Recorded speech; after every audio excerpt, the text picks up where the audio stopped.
Solve 3z cubed minus 6z squared plus 2z minus 4 is equal to 0. So with a 4 on this end, we'll look at positive and negative 1, positive and negative 2, positive and negative 4.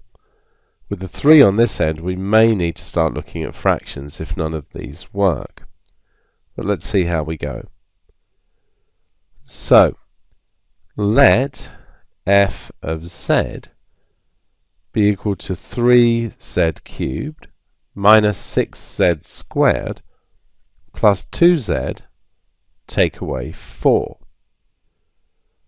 So, f of 1 is going to be 3 take away 6, add 2 take away 4, and that's not equal to 0.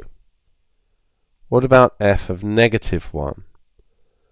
That gives us negative 3, take away 6, take away 2, take away 4. That's also not 0. Let's try f of 2. 3 eighths are 24. Take away 6 lots of 4, which is also 24. Add 4, take away 4. Now that one is 0, and that tells me that z minus 2 is a factor.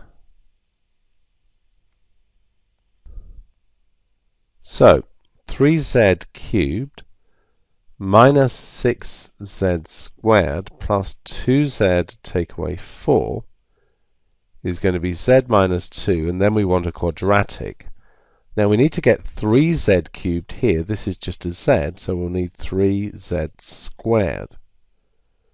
We have negative 2 here. We want to get negative 4, so we need a plus 2 on this end.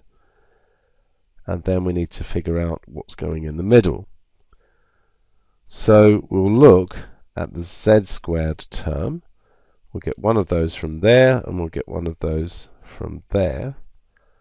So negative 6z squared is going to be equal to negative 6z squared plus az squared.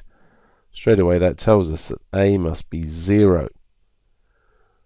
So we have z minus 2 and 3z squared plus 2 is equal to 0.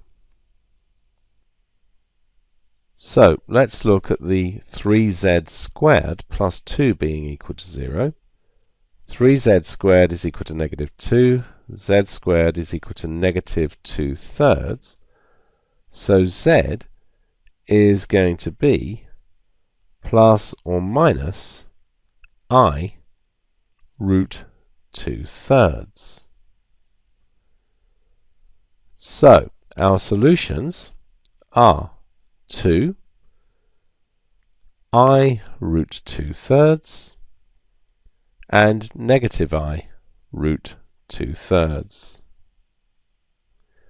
With that last root there, we should make it really clear that the square root goes around the whole of the 2/3.